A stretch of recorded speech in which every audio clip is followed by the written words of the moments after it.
Flashback. বৃষ্টির একটা দিন এই খাবারটা যদি আমি না বানিয়ে খাই তাহলে নিজেকে অনেক বড় অপরাধী মনে হবে। যেহেতু এই খাবারটা আমার এবং আমার পরিবারের প্রত্যেকটা সদস্যের ছোট থেকে বড় সবারই পছন্দ, তাই এই খাবারটা অবশ্যই আমি বানাই বৃষ্টি আসলে। সো হ্যালো এভরিওয়ান, আসসালামু আলাইকুম, it's me Sumi from Aaron by Sumi. আশা করছি সবাই অনেক ভালো আছেন, আমিও আলহামদুলিল্লাহ ভালো আছি। তো এই সাধারণ খাবারটা কিন্তু আমার পরিবারের অনেক বেশি পছন্দের, বিশেষ করে আমার বাচ্চারাও কিন্তু অনেক পছন্দ করে। এটা অনেক অবাককর বিষয়। তো অনেকেই হয়তো ইন্ট্রো দেখে বুঝতে পারছেন আমি কি খাবারের কথা বলছি। তো দেখেন আমার রান্নাঘরে কি সুন্দর নয়নতারার মেলা বসেছে, আর সাথে দুইটা গাছ। একটা টিপস দিয়ে দিই, ঘরের বিভিন্ন কোণায় গাছ রাখলে কিন্তু আপনি চোখের অনেক শান্তি পাবেন, সাথে মনেরও।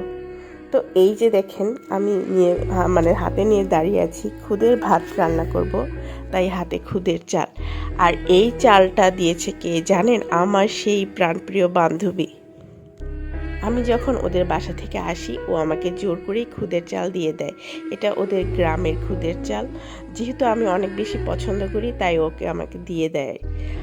তো প্রথমেই এখানে আমি পরিমাণ মতো খুদের চালটা নিয়ে নিয়েছি এবং এটাকে পানি দিয়ে খুব ভালোভাবে পরিষ্কার করে নিয়েছি। আর ওই যে দেখেন ঘুরে ফিরে সেই একটা কড়াইয়ের দিকেই আমার নজর যায়। আমার বাসায় কিন্তু মোটামুটি আছে রান্না করার মতন অনেক রকমের পাতিল আছে, তবে কেন জানি আমি ঘুরে ফিরে এই কড়াইটাতেই রান্না করি। আমার আম্মুর দেয়া কড়াই, বিগত অনেক বছর থেকে রান্না করছে, আর কড়াইটা এত বেশি ভালো, কোনো ধরনের কোনো সমস্যা হয়নি। তো তেলটা গরম হওয়ার পর এখানে আমি পরিমাণ মতো পেঁয়াজ কুচি দিয়েছি। খুদের ভাতে কিন্তু একটু পেঁয়াজের পরিমাণটা বেশি দিলে ভাতটা সফট হয়। তো পেঁয়াজটা আমি হালকা করে ভেজে নেব, অতিরিক্ত না, জাস্ট একটু কাঁচা ভাবটা চলে গেলেই হবে। তো আমার পেঁয়াজ ভাজা হয়ে গিয়েছে, এখন এখানে আমি চালগুলো দিয়ে দিব। আপনাদের কার কার খুদের ভাত ভালো লাগে অবশ্যই কমেন্ট করে জানাবেন। তো বৃষ্টির দিনে কিন্তু ঝাল কোনো কিছু অনেক বেশি পছন্দের, আর আমি জানি না কেন খিচুড়ির চেয়েও আমার কাছে খুদের ভাত অনেক ভালো লাগে, অনেক ভালো লাগে। তো এখানে আমি চালগুলো দিয়ে একটু নেড়েচেড়ে নিয়ে একের পর এক মশলাগুলো দিয়ে দিব। এখানে কিন্তু খুবই অল্প মশলা লাগবে খুদের ভাতটা রান্না করতে। তো প্রথমে আমি এখানে আদা রসুন বাটা 2 চামচের মতন দিয়ে দিয়েছি, যেহেতু আমার আদা রসুন একত্রে তাই আমি 2 চামচ দিয়েছি। তারপর এখানে পরিমাণ মতন লবণ, এখানে 2 চামচ লবণ দিয়েছি, আপনারা কম বেশি দিতে পারেন। আর এখানে খুবই সামান্য 1 চিমটির মতন হলুদ দিয়ে দিয়েছি। আমি খুদের ভাতে সাধারণত হলুদ দেই না, মানে খুব গাঢ় করে দেই না, 1 চিমটির মতন দেই। কেন জানেন? শুধুমাত্র একটা বাসন্তী কালার দেওয়ার, মানে দেখার জন্য। এটা দেখতে এত বেশি সুন্দর হয়। সামান্য একটু হলুদ, অতিরিক্ত না, অতিরিক্ত দিলে আবার কেমন খিচুড়ি টাইপের হয়ে যাবে। তো এটাকে খুব ভালোভাবে নেড়ে চেড়ে পানি দিয়ে দিব, পরিমাণ মতন পানি দিয়ে দিব। এখানে আমার ছোট্ট একটা ভুল হয়েছে, সেটা হচ্ছে আমি আসলে সবসময় কেনা খুদের চাল খেয়ে থাকি। তো গ্রামের খুদের চালে কিন্তু পানির পরিমাণটা একটু কম লাগে, এটা আমি বুঝতে পারি নাই, তাই এখানে অনেকটা পানি দিয়ে দিয়েছি।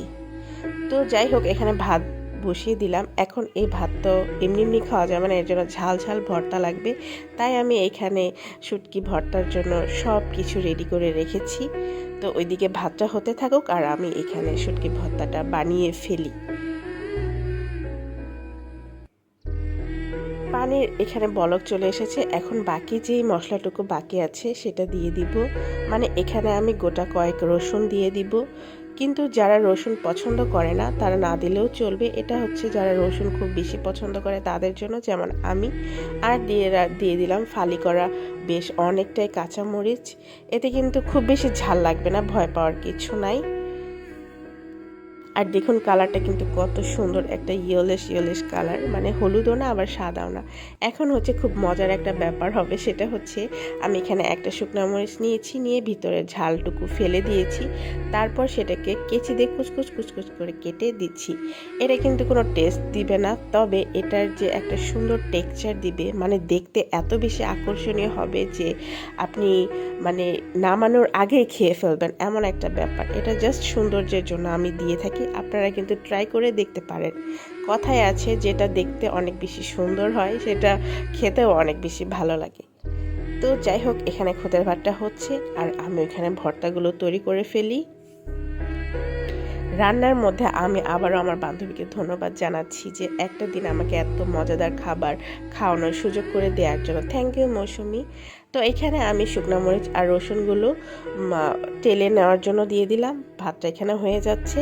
তারপর আমি পেঁয়াজ দিয়ে দিব। তো পেঁয়াজগুলো কিন্তু খুব ভাজবো না, অতিরিক্ত না, কেউ চাইলে কাঁচাও দিতে পারে। আমি জাস্ট শুধু পেঁয়াজের যে পানিটুকু থাকে সেইটা শুকানোর জন্য একটু করে ঢেলে নিলাম। তারপর এখন এটাকে বেটে নেব। আজকে আমি ব্লেন্ডার ইউজ করি নাই, কারণ এত কষ্ট করে ভাত রান্না করলাম, তাই ভাবলাম যে পাটায় ভর্তাটা বানাই। তো এখানে আমার ভর্তা একদম রেডি। দেখেন কত লাল হয়েছে। একদম সরাসরি টেবিলে চলে আসলাম। গরম গরম ভাত একটু নরম হয়ে গিয়েছে, আর কালারটা দেখেন কেমন বাসন্তী কালারের মতো না, কিন্তু সত্যি কথা এত মজা হয়েছে, আপনারা অবশ্যই ট্রাই করবেন। তো আজকের ভিডিওটা এই পর্যন্ত। সবার কেমন লাগলো অবশ্যই কমেন্ট করে জানাবেন। আজকের মতন বিদায়, আল্লাহ হাফেজ।